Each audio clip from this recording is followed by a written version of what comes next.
Into the fourth quarter, you were 5 of 17. What is the mindset that you need to have to erupt for a 23-point quarter after, just struggling throughout the first three? For those who have seen me play before, I normally like to, off a shooting half like that, I normally like to reset, just kind of come back down, reset my mind, quick little meditation in my head, and just come back out focused. I missed my first couple coming out. They were just really good looks, and the game would have been a lot easier if I made them in the first half, So just come out focused and knock them down. Don't lose any confidence or anything like that. Just play my game and know that they're going to fall if I keep shooting them. Can you describe the zone you were in the fourth quarter? 23, 4 3-pointers, and then obviously those 2 threes, AD and LeBron. Yeah, once I see a couple go in, I can get it rolling. So I was able to just find a little separation and just rise up over the top and make some shots. I thought Mike played great, making shots. Bruce, I think everybody, it wasn't really an offensive game for most of the game, but on defense, everybody stepped up and made big plays. Jeff came in with a big charge. I can go down the line, but everybody had a moment in the game defensively. Jamal, we've heard teammates say that you've come back from the injury a more complete player, a better playmaker. Tonight, I think you flashed a little bit on the defensive end. Can you take me through that last steal? Looked like a lob pass there thrown up, and you swatted it out, and it ended up in MPJ's 3 that put you guys up 12? You're talking about the weak side, right? Yeah.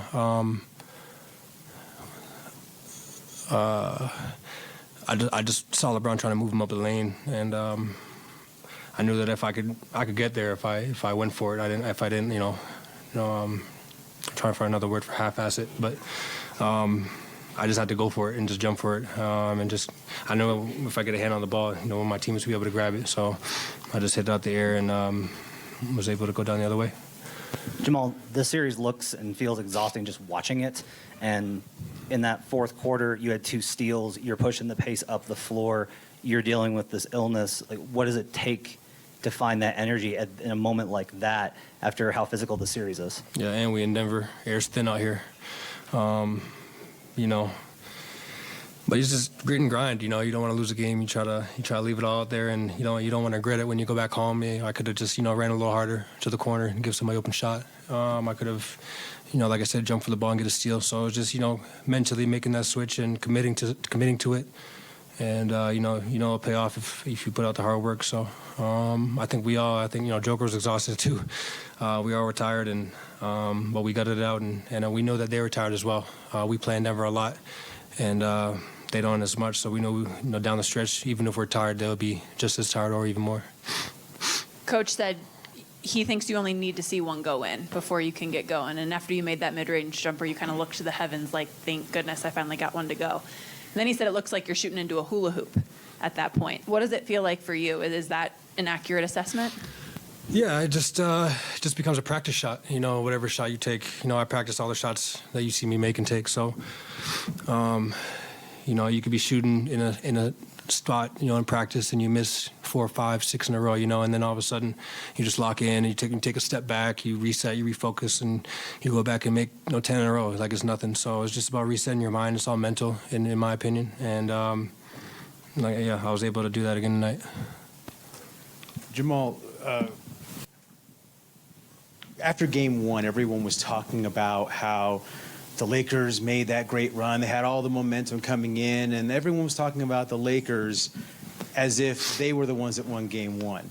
As players, hearing that and seeing how people are still learning about you guys as a team, how much did that motivate you guys? How much extra motivation did it give you?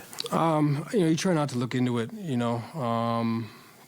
People are going to talk. People are going to have their assumptions and what they should do and, the adjustments they should make. If they see something working, they're going to adjust, and we're going to adjust as well. It's a series. We're going to go back and forth. We're going to make adjustments the next game. We're going to watch film and change stuff up, so they're going to do the same. So game to game is different. I remember we were playing Phoenix, and Coach said in the locker room, one game was 1-something, and then the other one was 97-87, so every game is going to be a little different. You just got to commit to it. And if it's a defense game, then you got to lock down and play defense, make timely shots. And Yeah, the outside noise, the outside noise. We're the Denver Nuggets. We're used to that. We used to, even when we win, they talk about the other team. We beat the Clippers in the bubble. They talk about the other team. You know, same old, same old. It just fuels us a little more, and it'll be sweeter when we win the chip. Jamal, you talked about the playoffs being the time where guys step up. You have 4 fourth quarters of 20-plus points in the playoffs. That's the most since 1997. Second place is Michael Jordan and Allen Iverson with 2. What is it about the fourth quarter that you love?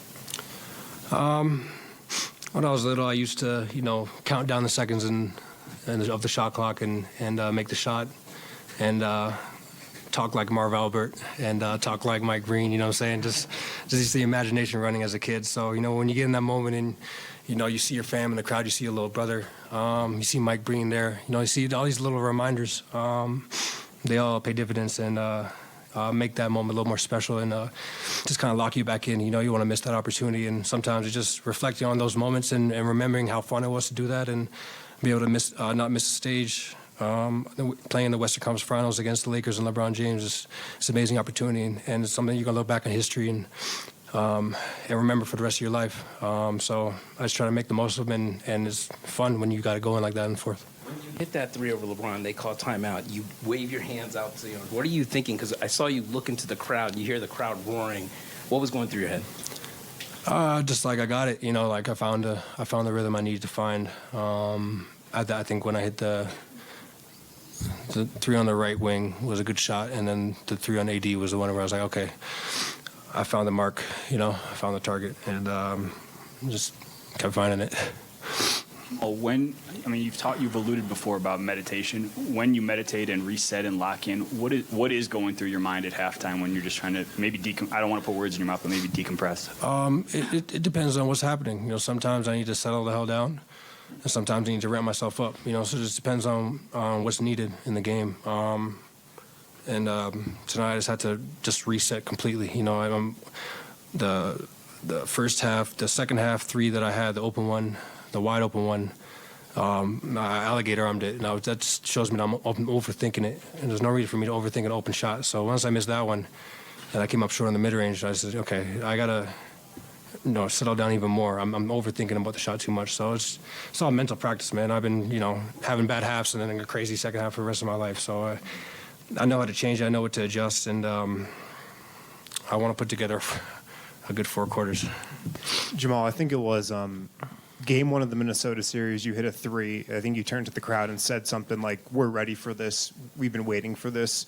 Tonight, was this an example of just like you guys being ready for the moment, especially with how that first half went and just kind of the determination and mental toughness that you needed to battle back? Was this just an example of you guys kind of being ready for the moment here in the playoffs? Yeah, I think even when we're struggling, like we don't lose belief in what we can do. We play like the number 1 seed, and we believe we're the number 1 seed, and we back it up. So even when we're struggling, we're a resilient team. We know how to, like I said, adjust and just reset and focus. And we get a couple stops. I think Kay hit a big 3, and they called timeout.